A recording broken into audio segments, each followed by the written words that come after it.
पृष्ठाय भूतले श्रीमते भक्तिवेदांत स्वामिनिति नामिनि नमस्ते सारस्वती देवे गौरवाणी प्रचारिणे निर्विशेषशून्यवादी पाश्चात्यदेशतारिणे जय श्री कृष्ण चैतन्य प्रभु नित्यानंद श्री अद्वैत गदाधर श्रीवासदि गौर भक्तवृंद हरे कृष्णा कृष्णा कृष्णा हरे हरे हरे राम राम राम हरे हरे मुखं करोति वाचालं भङ्गं लङ्घयते गिरिं यत्कृपातमहं वन्दे श्रीगुरुं दीनतारिणं परमानन्दमाधवं श्रीचैतन्यमीश्वरम्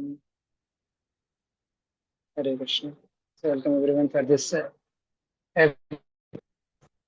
sessions.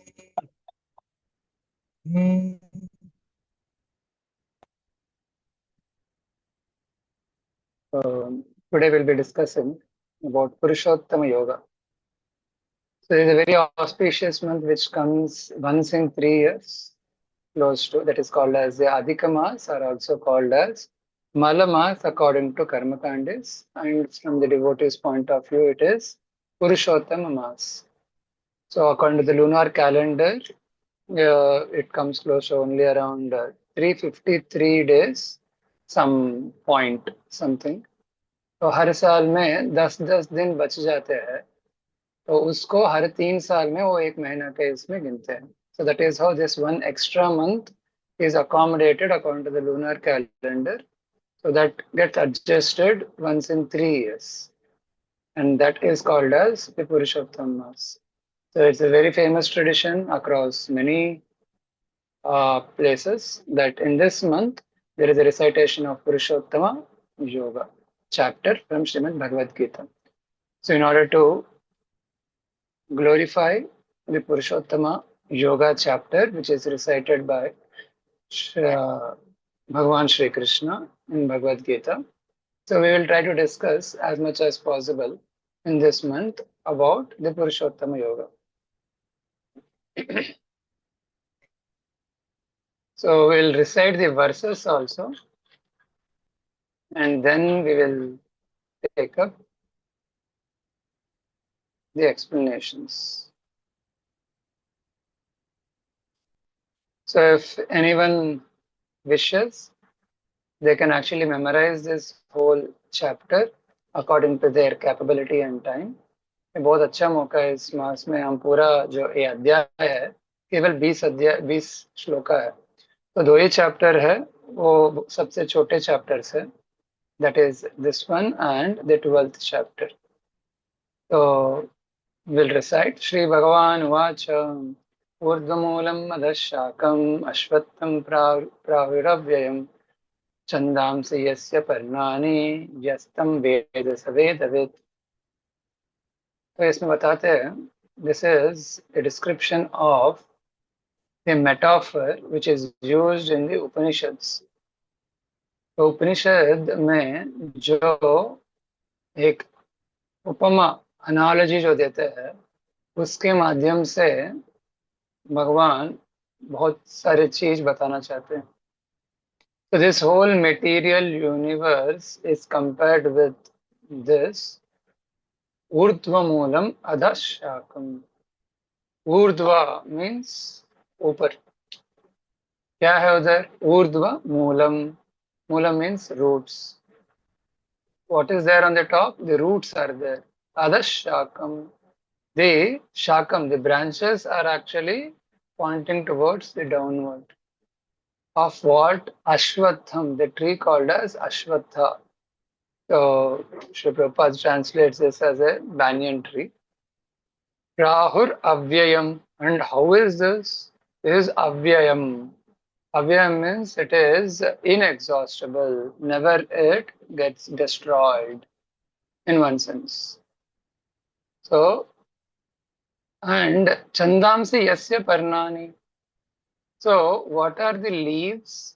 The leaves indicate the chandamsa. Chandamsa means in the Vedas, there are the Vedic hymns, they are called as the chandamsa. And what are these Vedic hymns are generally meant for? The Vedic hymns are generally meant to fulfill one's desires in this world through the proper channel of the Vedas. वेदों के माध्यम से ही हमको कैसे actually अपने इंद्रिय तृप्ति पाना है करके बताया गया है. So these are basically categorized under karma kand. Yes, tam vedasa vedavit. Those who know this tree is considered knowledgeable. So it means Krishna is actually telling that we should understand this tree.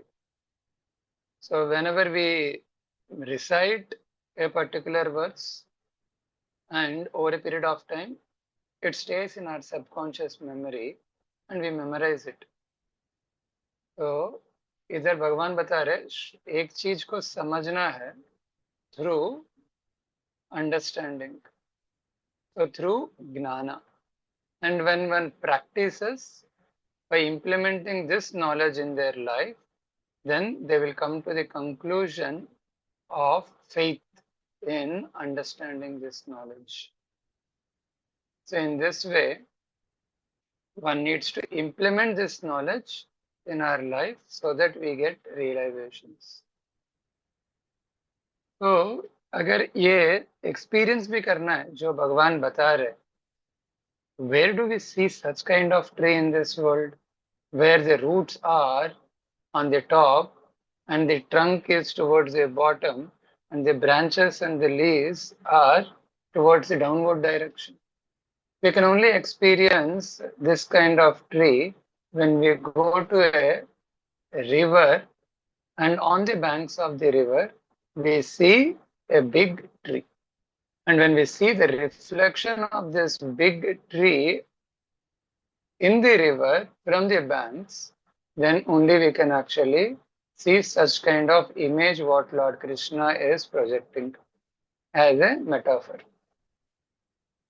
तो इस क्यों बता रहे ये सारे और क्या है इसका, that we should understand. Of course, Krishna is going to tell this. तो इसका जो रूट है वो पोजीशन किधर है? Exactly on the top, and from that place there is the original real tree which we can see. तो नीचे जो है that is reflection and the ऊपर का part जो है that is the real. तो जो नीचे reflection जो है, there the happiness what one experiences is temporary. It is like a shadowy. It is not long lasting. And the relationships what we experience in this world, the image, the downward tree, they are perverted. उसमें से ऐसे चीज है, सुखी आनंद जो है ज्यादा देर तक हम पा नहीं पाते. Whereas the same things exist in the real tree. Just like we experience happiness with our children, with our parents, with our loved and dear ones in the form of a lover or husband, wife, and as a boss or as a servant. So these kind of relationships we experience in this world. Similarly, the same kind of relationships exist in the spiritual world, especially in the 5 different forms. That is, we say the 5 rasas, starting from the dasya, okay, shanta, where it's not so active, and then dasya, and sakhya, vatsalya, and madhurya.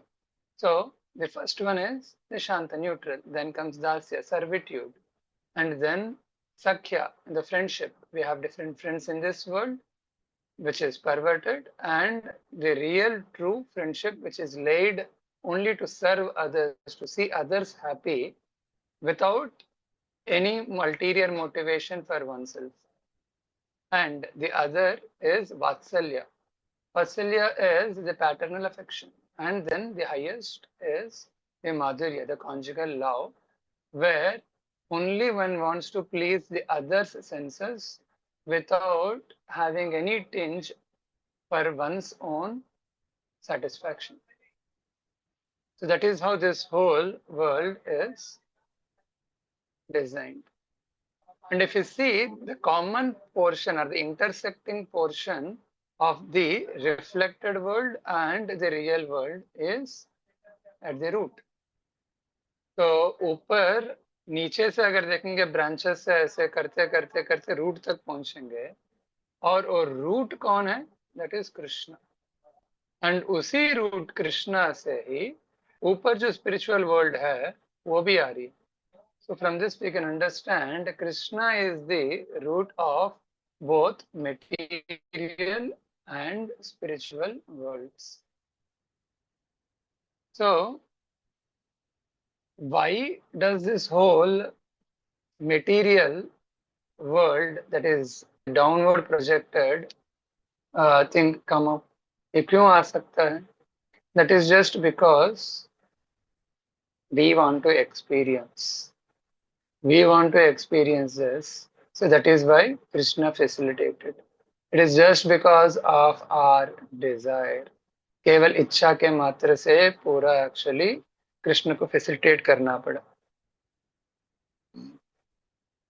Now, the second verse describes about the further explanation of this tree.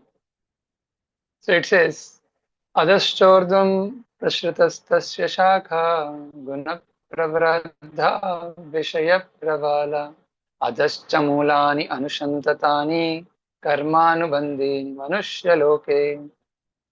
So here the further details are being explained. So Srila Prabhupada also takes the help and he expands this whole analogy. कैसे बना है ये पूरा downward tree? सो ऊपर जो है वो ब्रह्मलोक है. रूट जो है, रूट किधर चालू हो रहा है? ब्रह्मलोक से चालू हो रहा है और नीचे जो है द लोअर प्लानिटरी सिस्टम्स तक आता है. So that is how this whole material world is designed. जैसे ऊपर branches लेंगे, the upper branches are the residences of the upper living entities, those who have higher facilities to enjoy or higher consciousness.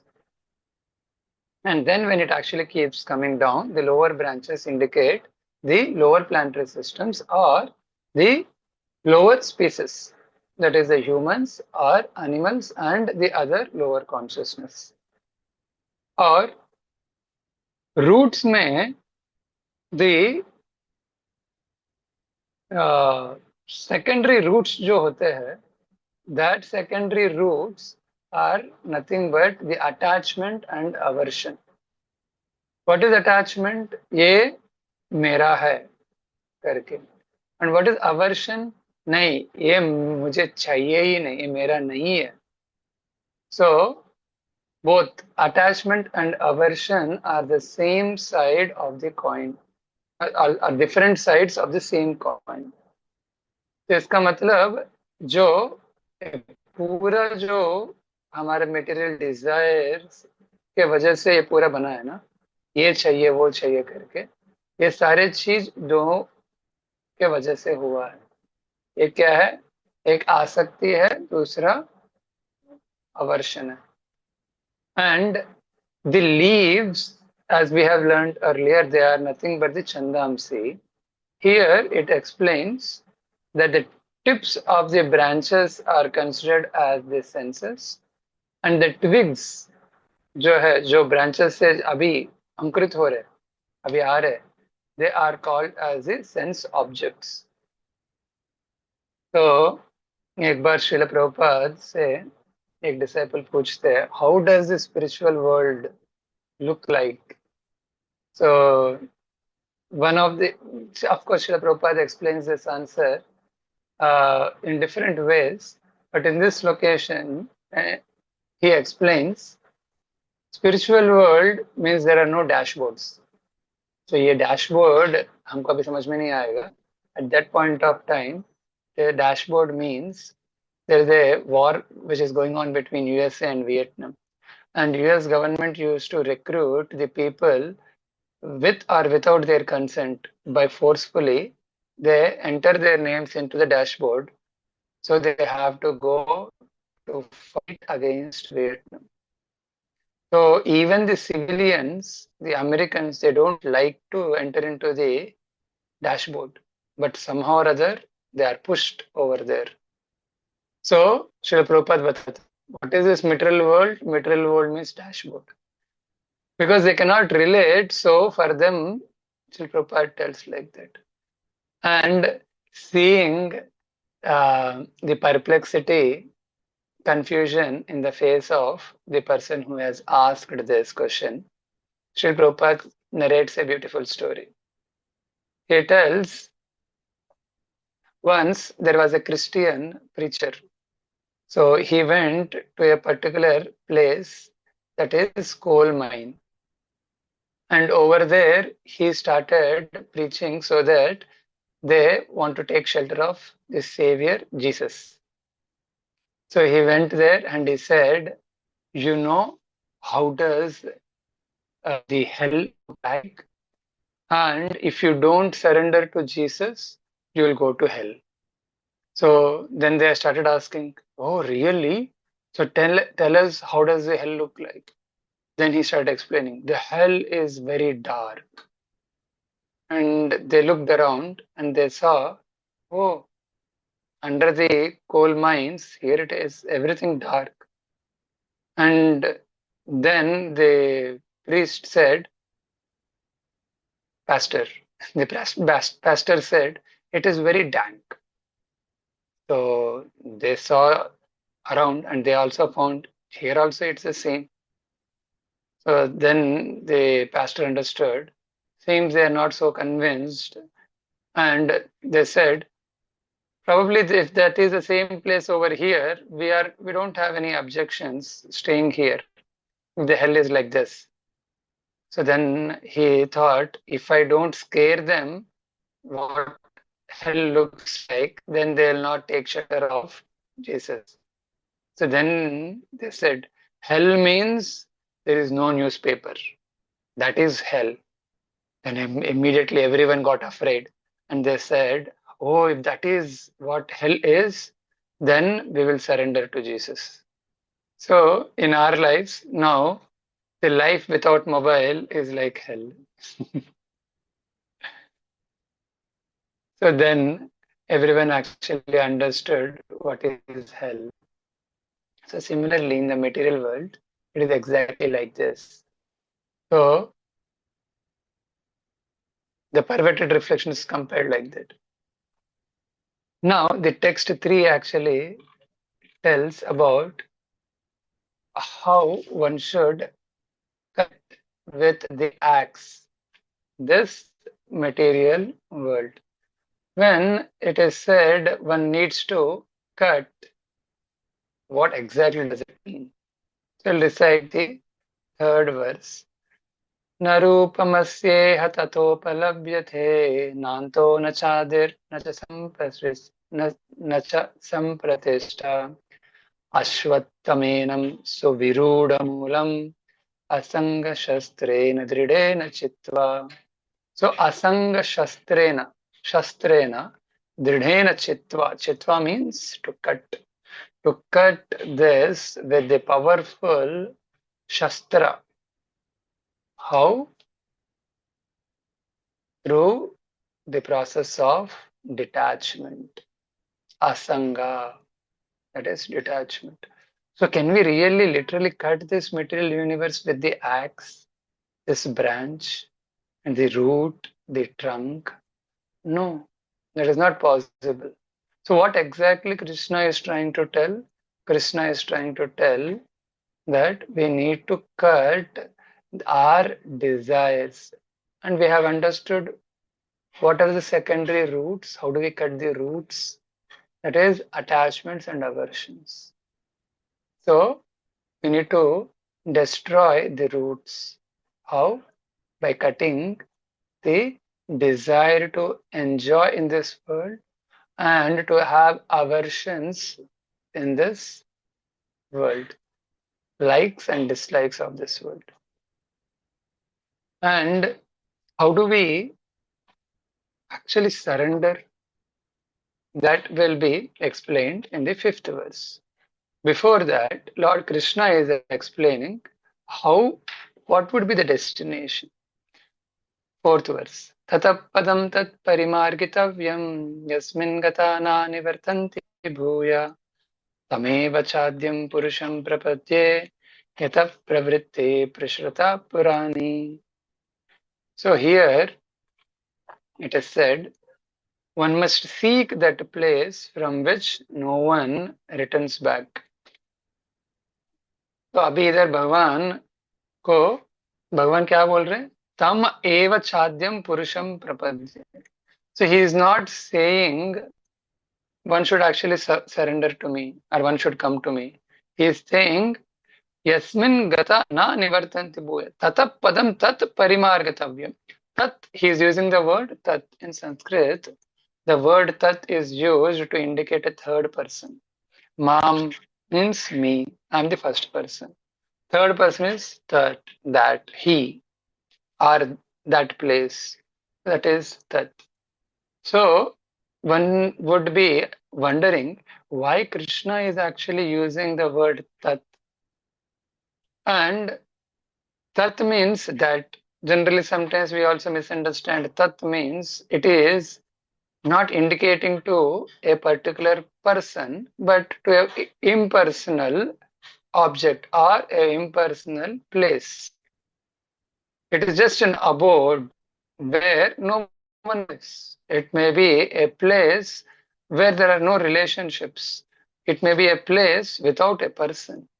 It is just a place. So someone may conclude that. But in the third statement, it is said, Tameva chadyam purusham prapadye. The word which is used is purusham. Purusham means person. That's a very direct meaning of the word purusham in Sanskrit. We can't actually misconstrue the words.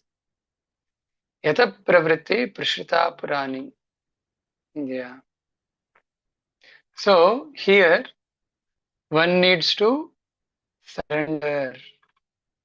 And in the sixth verse, of course, we'll recite the fifth and then go to the sixth, but trying to draw the sixth verse connection and the fourth verse, I'll tell.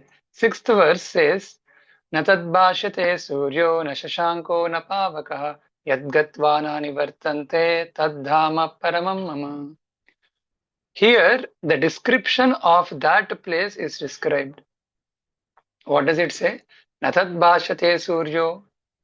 So that is the place where it is not lit by the sun. न तद्भाष्यते सूर्यो, not by sun. न शशांको, not by the moon. And there is no need of na pavakaha. So there is no moon and there is no pavaka means fire or electricity. And yad gatva na nivartante tad dhama paramam mama. So one who goes there, tad dhama paramam mama. So he's actually saying, what is that tat dhama which I am referring to? That is my abode.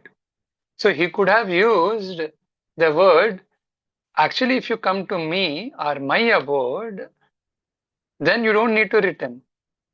But he is not using that language. So just like, why does actually Krishna use this language? That we need to understand. For example, if a patient comes to a doctor and he tells that there is a problem with me, then doctor actually gives the general principles. See, if you follow the doctor's prescription, then you will be cured in so and so time. And slowly, when he follows, and when he develops a faith, if he says that this patient has faith in me, then what will the doctor say? See, if you follow my prescription, then you will be cured very easily. So what is the difference between two? First, he is actually telling the principle. बता रहे कि क्या करना चाहिए, किन के लिए वो बता रहे? जिनके पास उतना श्रद्धा अभी तक बनी नहीं है उस डॉक्टर के प्रति. And in the second instance, कब डॉक्टर बता रहे मेरा प्रिस्क्रिप्शन फॉलो करो आप ठीक हो जाएंगे. When he is using that language, he is using that language to those kind of people where they have developed such kind of advanced faith in. To them, he is actually saying, just put faith in me, you will be cured. And in both the situations, Krishna is never having the attitude of self-aggrandizement. अरे कुछ लोग बोलते हैं, अरे हमेशा भगवान mama मई मी ये क्यों बोलते हैं? Is he trying to portray himself as something great, or is he trying to tell that I would like to help you, me, mine? ये वाला attitude दिखाना चाहते हैं. Actually, Krishna never has that attitude. It is the people who are pointing out to Krishna like this has that attitude, and they see such kind of attitude in Krishna also. Atmane manyate jagat means how one sees, they actually think that everyone or the whole world also sees like that only. In that way, they actually perceive. But reality is, the doctor wants to cure the patient. He is trying to see the benefit of the patient. See, similarly, there are four kinds of yogis or the audience to whom Krishna is giving this knowledge. One, the karma yogis, dhyana yogis, ashtanga yogis, ashtanga dhyana yogis can become to one, and the gnana yogis and the final bhakti yogis. So karma yogis, ashtanga yogis and gnana yogis, he is actually giving the principle, because through the process of the karma, dhyana and gnana, they are trying to purify oneself and also trying to discover what is there in the spiritual world. So through gnana, through ashtanga, through karma, they want to destroy this material world through the process of detachment. But they are yet to discover what is there in the whole real tree, right from root to the tree and the branches. Few understand that there is a supreme person, and few understand it is the Brahman. Of course, this chapter is so beautiful. The whole philosophy is encapsulated in this one chapter. So they don't know. They are still yet to discover who the Gnani Yogis. So for them, Krishna is telling in the form of principle, because they haven't developed sufficient faith to understand that this is the culminated knowledge. So for them, he is giving the principle in the fourth verse. And for those who have developed sufficient faith, he is giving that direct reference. That is mine, my abode only. Tad dhama paramam mama, mine. So in that way, he is giving. And now, there are different ways to actually develop the attitude of detachment. So the Jnanis, they actually see through the eyes of knowledge of the Shastras. And they actually say, oh, this laptop, oh, this is made of matter. Matter means this is one of the material elements. So I should not be attached to this. Okay, no laptop. And then they actually see each and every object in this material world, na eti, neti, no, this is not. What this is not? This is not spiritual. They see another object. This is not spiritual. They see the third object. This is not spiritual. So in this way, they try to see the whole world with the negation principle. Negation of what? Negation of the Vastava, the real thing.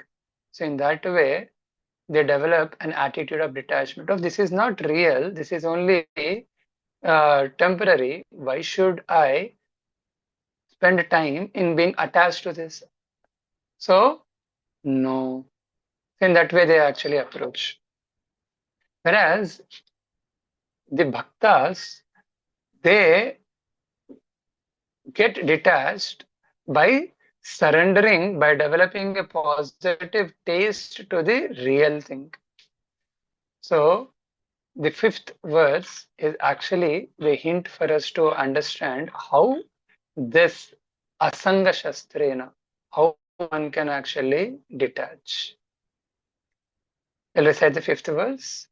Nirmana moha jita sanga dosha adhyatma nitya vinivritti kama dvandvair vimukta sukha dukkha sangair gacchanta muda padamavyayam tat. So, this verse actually says Nirmana moha jita sanga dosha. Nirmana moha means one should become free from false pride, false prestige. And what else?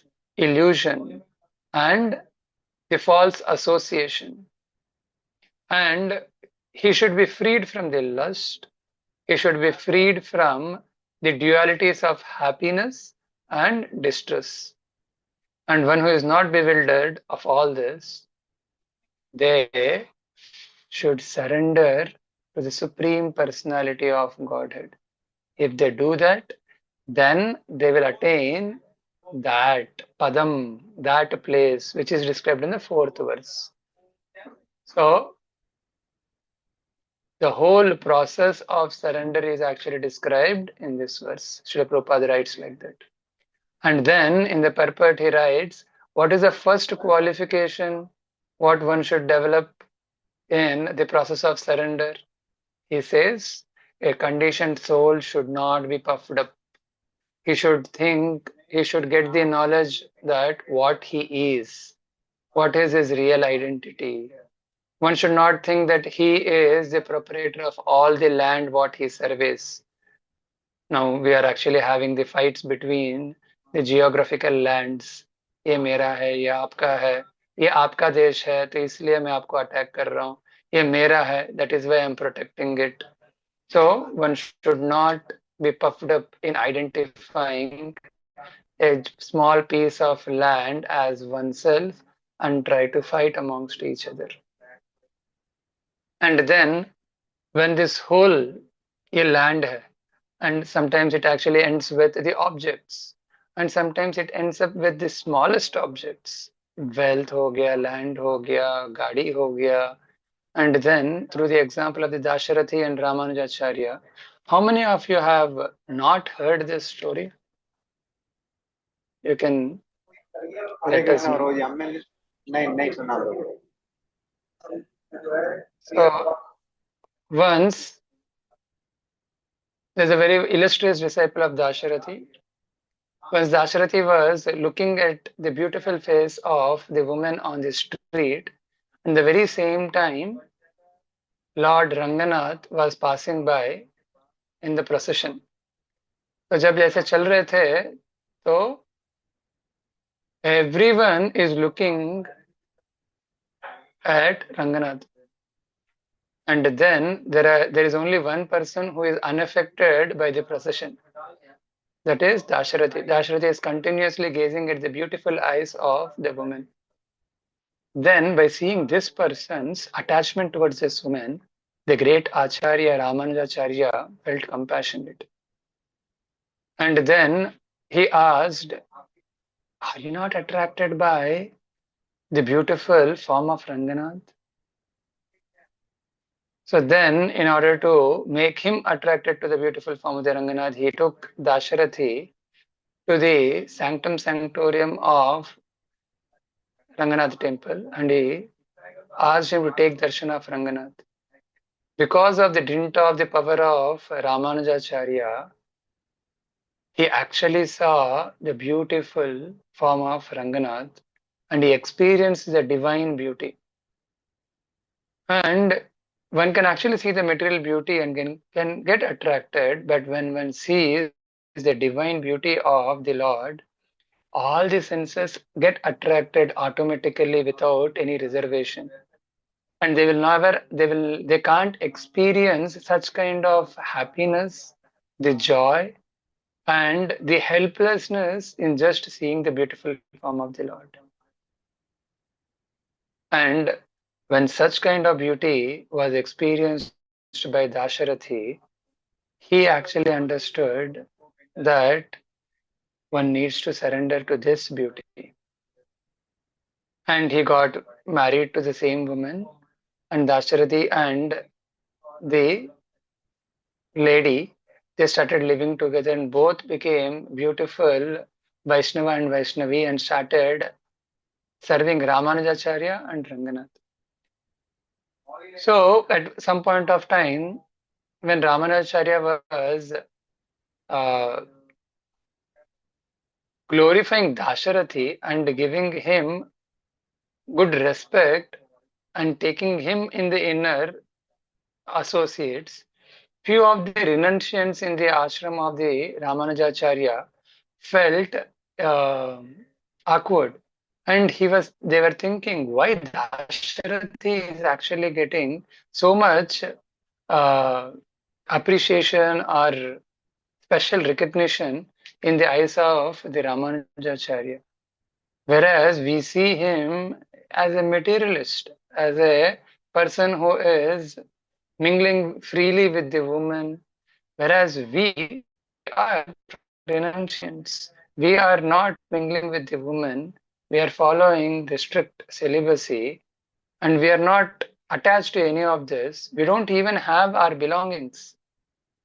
So then Ramanujacharya thought, let me actually do a small trick by which one can understand the glories of Dasharathi.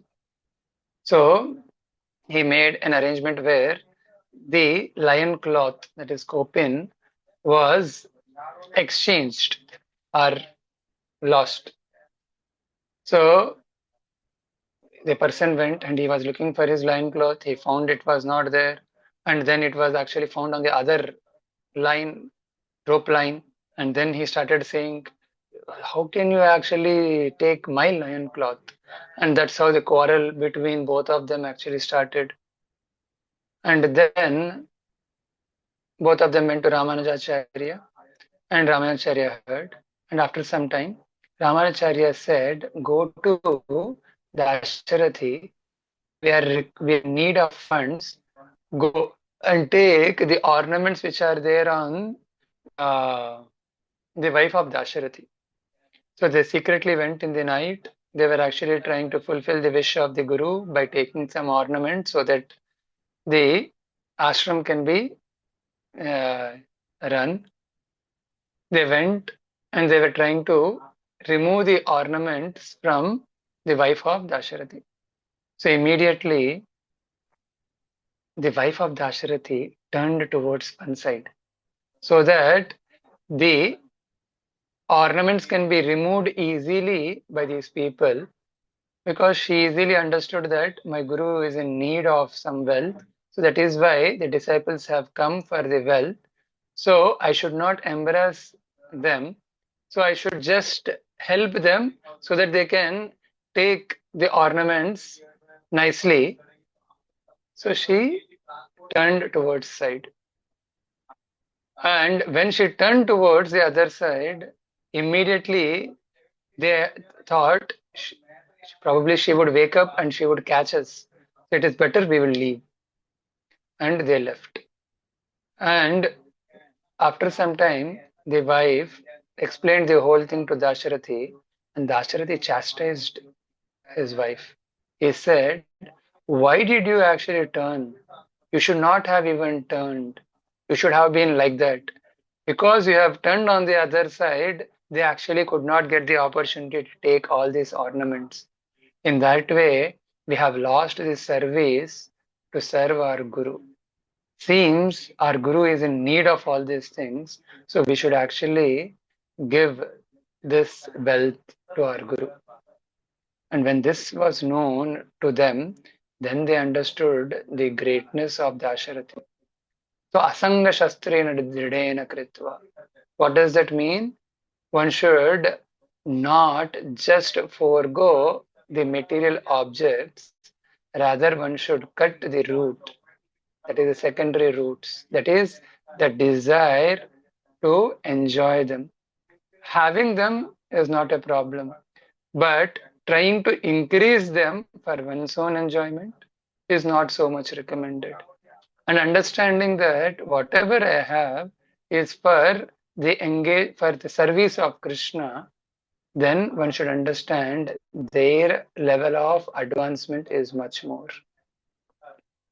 Unka already state of consciousness is asanga shastreya, dridena chitva. So they have already cut the roots. How? With an axe, with the shastra. With what axe they have actually cut? By surrendering. Surrendering to Krishna means surrendering to Guru, surrendering to fulfill the desires of the Guru. That is the easiest way to surrender.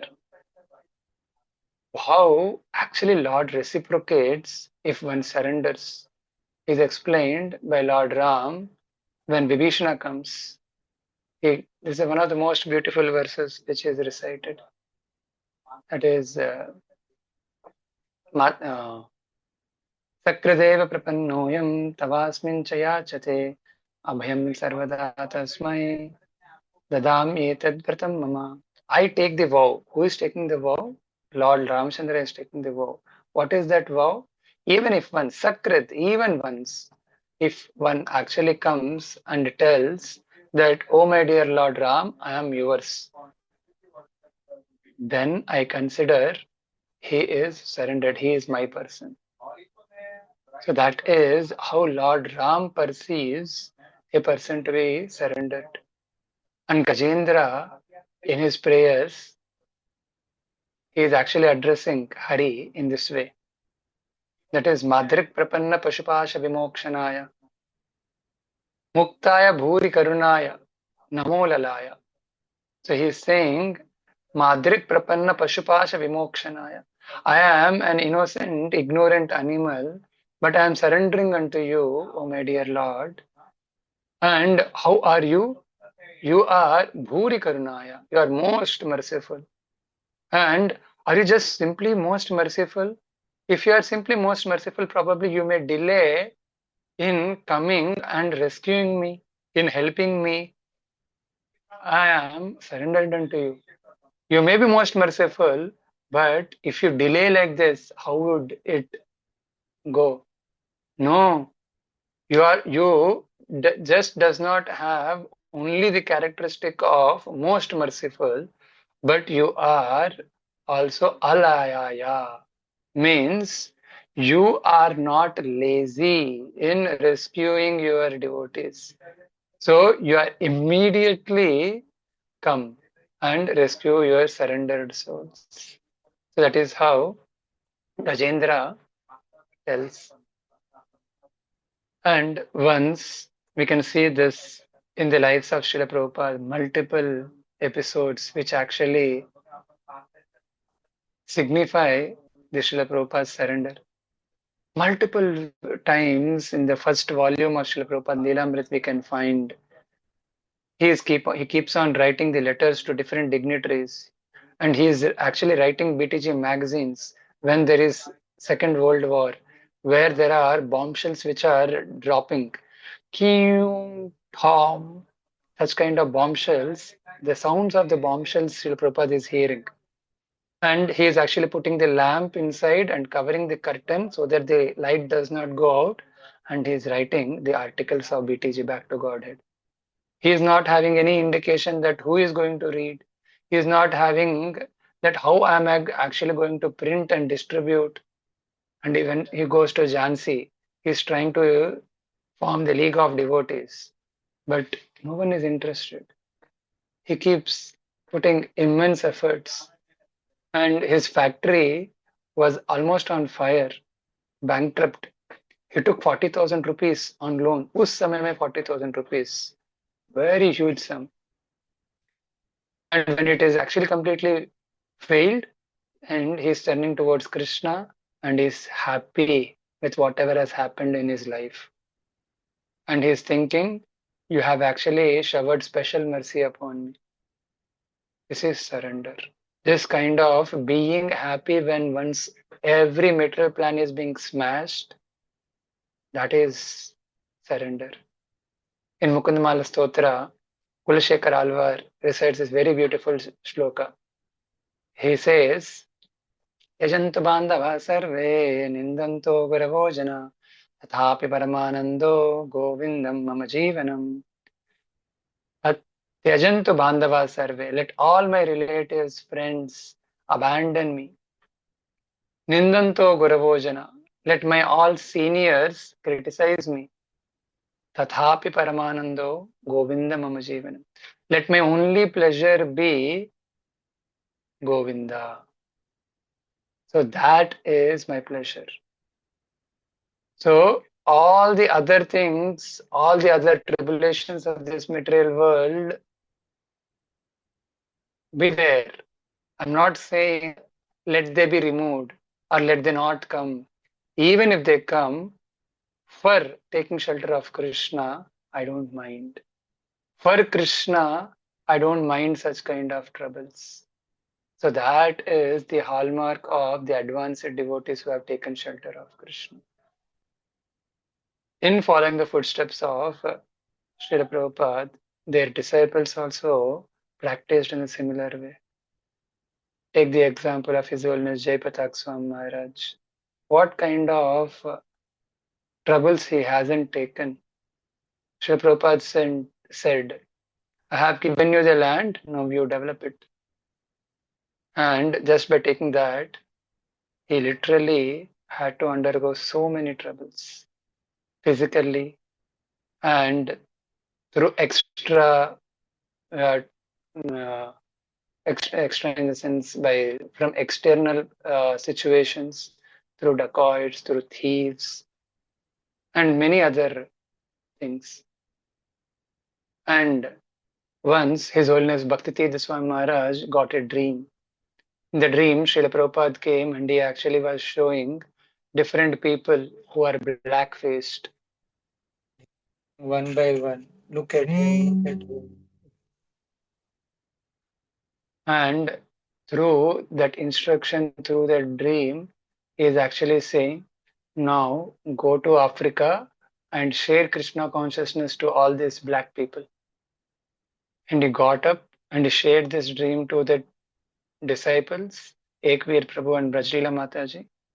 And immediately within weeks, he wrapped up his programs in US and he thought, let me go to Africa. अभी के जमाने में भी America छोड़ दीजिए, India से Africa में job आया है, आप अफ्रीका में जॉब के लिए जाएंगे क्या करके पूछेंगे ना, many would think 10 times to actually accept a job over there. And here a personality from USA, even now and then, according to the material standard, it is considered as the favorite destination spots because of lucrative money. A person is leaving US and going to Africa to actually fulfill the wish of his spiritual master. That is called as surrender. So in surrender, Bhaktitirtha Maharaj actually tells in ISKCON, after Srila Prabhupada left or during Srila Prabhupada's time, the two approaches of surrender were taken. One, the climbing process, pole climbing process, and the other, the stair climbing process. Both are actually good. Both is nothing is right or wrong. Where the earlier one, that is the pole climbing process, the people who start climbing on the pole, they are actually advancing at a greater rate. It carries a risk. That is, they can fall. And the other, they are actually walking step by step, step by step. It is with a gradual and with a less accelerated pace, they are actually reaching the destination. But the chances of falling is less. So one can approach anything according to one's adhikar. Nothing is right or wrong. But one should not actually say that the whole climbing process is the only way, and those who don't come through the gradual way, that is the stair process, they are considered as fallen. The pride actually destroys. So one should be free from that. Hare Krishna. So I have just an urgent commitment, so I have to end this session now. So we'll continue next time. Hare Krishna. We'll take up the question and answers in the next week.